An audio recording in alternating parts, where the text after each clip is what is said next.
शाहरुख खान को इस बात को याद रखना चाहिए कि अगर इस देश का बहुसंख्यक समाज उनकी फिल्मों का बहिष्कार कर देगा तो एक आम मुसलमान की तरह उनको भी सड़कों पे भटकना पड़ेगा। दोस्तों, आपकी एकता में इतनी ताकत है कि आप किसी को भी झुका सकते हैं, फिर चाहे वो कोई शहंशाह हो, दबंग हो, अली हो, चाहे कोई गिड़गिड़ाता हुआ किंग खान। आखिर किंग खान क्यों गिड़गिड़ा रहा है, वो वजह हम आपको बताते हैं। दरअसल अभी कुछ दिन पहले आपको याद होगा कि सैफ अली खान की तांडव फिल्म आई थी, तांडव वेब सीरीज आई थी, जिसको रिलीज करने से पहले उन लोगों ने हिंदू देवी देवताओं के बारे में तनिक नहीं सोचा था। लेकिन जब हिंदुओं ने तांडव का बहिष्कार जमकर किया तो तांडव बनाने वाले घुटनों पर आकर हिंदुओं से माफी मांगने लगे। लेकिन अभी हाल ही में शाहरुख खान भी अपनी फिल्म पठान रिलीज करने वाला है, जिसमें हिंदुओं पर बहुत अत्याचार दिखाया गया है और मुस्लिमों को बहुत ज्यादा ताकतवर। इसलिए सैफ अली खान जैसा हाल पठान का ना करें हम हिंदू। उसने हिंदुओं से अपील की है कि पठान फिल्म बनाने के लिए उसने अपना मन्नत यानी घर गिरवी रख दिया है।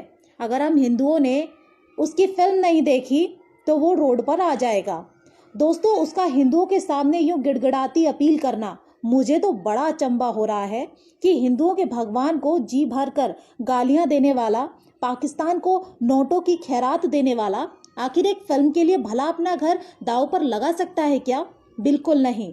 इन मुस्लिम बॉलीवुड कलाकारों ने हमेशा हम हिंदुओं को बेवकूफ़ बनाने के लिए बहुत सारी कोशिशें की है, लेकिन अब हमें समझना होगा कि जब तक हम इन्हें इनकी असली जगह और औकात नहीं दिखा देते तब तक हम इन दोगले बॉलीवुडियाओं की कोई अपील नहीं स्वीकार करेंगे। दोस्तों, आपको पता है कि सैयद उपाधि मुसलमानों में किसे दी जाती थी या अब भी दी जाती है? दरअसल जब कोई मुसलमान 100 हिंदुओं का खून बहाता है यानी सेंचुरी बनाता है, जिस तरीके से आप क्रिकेट में 100 रन बनाते हैं, उसी तरीके से जब कोई मुसलमान 100 हिंदुओं का खून बहाता है तो उसे सैयद उपाधि से नवाजा जाता है। क्या आपको पठान का मतलब मालूम है? पठान उपाधि उसे दी जाती थी जो 100 से ज्यादा हिंदुओं का खून या धर्म परिवर्तन करवाता था। शाहरुख खान ने अपनी फिल्म का नाम पठान ही क्यों रखा? क्योंकि वो आपको याद दिलाना चाहता है कि उसके मुस्लिमों को पठान इसलिए कहा जाता था क्योंकि उन्होंने हमारे हिंदुओं का खून बहाया था, हमारे हिंदुओं का धर्म परिवर्तन कराया था। दोस्तों, आपको पता है सोशल मीडिया और बिकाऊ मीडिया और इनके अंधे मुस्लिम फैंस, इन्हें हम हिंदुओं की नज़रों में ऊंचा, सच्चा और सीधा दिखाने के लिए अनेकों फेक पब्लिसिटी करते हैं ताकि हम हिंदू जाग ना पाए, और 2-4 मेरे जैसे जो जाग जाते हैं उन्हें भी वो सेकुलर हिंदू ये कहकर सुला देते हैं कि शाहरुख खान बहुत अच्छा इंसान है, तुम्हें उसकी कामयाबी से जलन है, वगैरह वगैरह। बस फिर क्या, जगे हुए हिंदुओं का हौसला टूट जाता है और फिर से वो सो जाते हैं कि हाँ यार, इसने मेरा क्या बिगाड़ा है। भले ही नेटवर्क मार्केटिंग का बिजनेस आपको 5 साल की नाम शोहरत 2.5 साल में दे देगा, आपको नौकरी करने की या गुलामी करने की जरूरत नहीं पड़ेगी, लेकिन उसी नेटवर्क मार्केटिंग का कोई बंदा आपको रातों रात अमीर बनने का दावा करता है तो आप क्या करते हैं? शायद जाग जाते हैं। यहाँ भी आपको वही करना है। आपको पठान फिल्म बनाने वाले को ना तो माफ करना है और ना ही उनकी फिल्म देखनी है, क्योंकि ये वही दोगले बुड़के हैं जिन्हें खुद पर और इनकी हराम की कमाई पर बहुत ज्यादा घमंड है।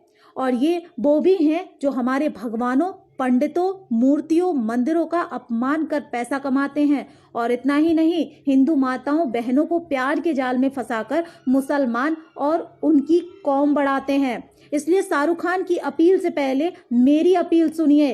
अब वक्त है इनकी औकात दिखाने और इन्हें नंगा कर इनका तमाशा बनाने का। इसीलिए जिस तरह आपने तांडव का विरोध किया है, जमकर आप आने वाली सभी मुसलमानों की फिल्मों का विरोध करेंगे।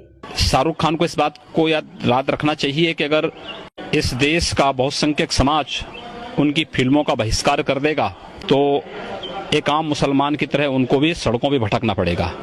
मुद्दों पर, तथ्यों पर बात होनी चाहिए।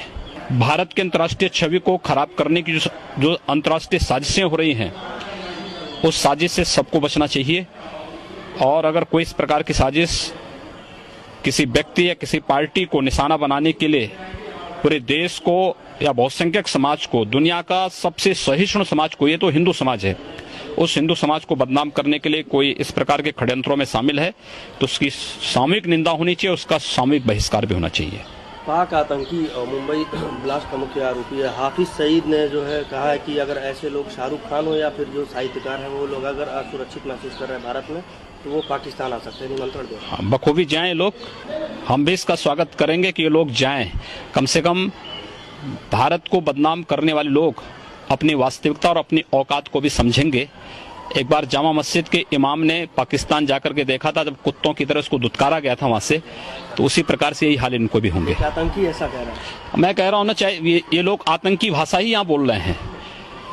मुझे लगता है शाहरुख खान की भाषा में और हाफिज सईद की भाषा में कोई अंतर नहीं है।